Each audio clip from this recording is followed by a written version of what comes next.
What does someone with multiple personalities have in common with someone with amnesia? Two conditions may seem very different. One has patients with distinct personalities living in the same brain, while the other causes patients to forget pieces of their lives.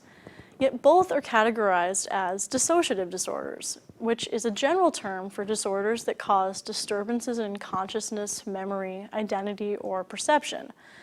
So what's the common denominator between multiple personalities and temporarily forgetting your name and your birthday? Essentially, dissociative disorders are caused by a given part of the mind dissociating itself from another part. This means that one part of the mind basically forgets or ignores another part. In dissociative amnesia, different than the kind of amnesia caused by injury or illness, the mind basically loses track of the part of itself that stores important personal information. You've probably had the experience, maybe on a history test, of being totally unable to remember something important. But patients with amnesia often don't even recognize that the lost information is missing, and they may lose much more than simply what day the Civil War began or where their keys are. Now, there are two main types of dissociative amnesia. Retrograde amnesia is when a patient forgets their past up to a certain point, but is able to form new memories. This kind of patient would basically be starting a new life as a new person, functioning in most ways except totally unable to remember the past. Retrograde amnesia, which literally means moving backward, plays an important role in the movie The Bourne Identity, in which Matt Damon's character wakes up on a boat with no idea where he is and no memory of his military training. Anterograde amnesia is the opposite of retrograde, and it literally means forward moving. Patients with anterograde amnesia can't form new memories, but do remember everything that happened before the amnesia set in. This is true of Drew Barrymore's character in 50 First Dates, who quite literally goes on 50 first dates with Adam Sandler that seem to her as if they're the first because she can't form new memories. Though she knows who she is and remembers her childhood, she wakes up each morning thinking she and Adam Sandler haven't met. Different from dissociative amnesia, but sharing the feature of memory loss, is a dissociative fugue. Also known as a fugue state, this is when a patient completely forgets their personal identity, but only temporarily, usually for a few hours, maybe a few days at the most. People in fugue states will often wander around, even maybe attempt to set up new identities for themselves.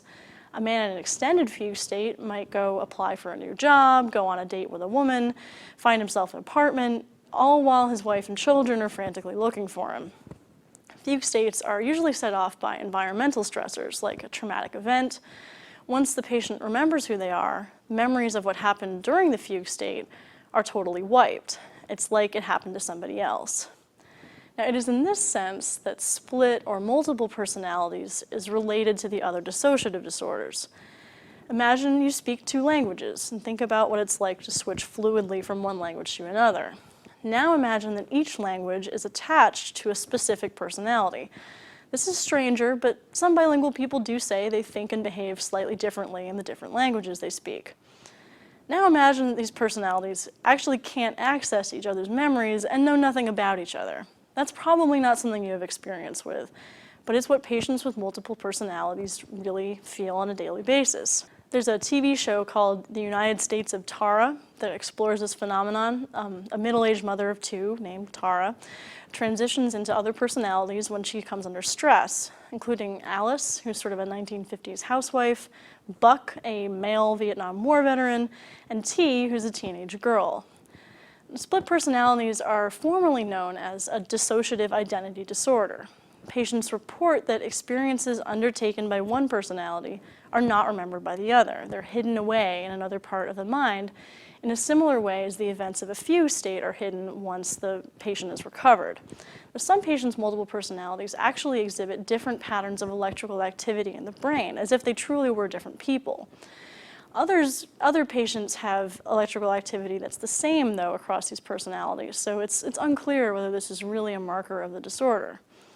Split personalities are thought to be caused by trauma during childhood, by stress, or by insufficient nurturing.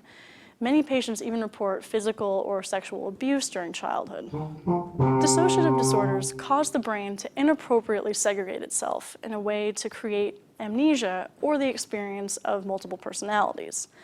This is usually triggered by trauma of some kind, perhaps as an effort to hide or bury a memory. These disorders are still not entirely understood, and sometimes their diagnosis can be pretty controversial.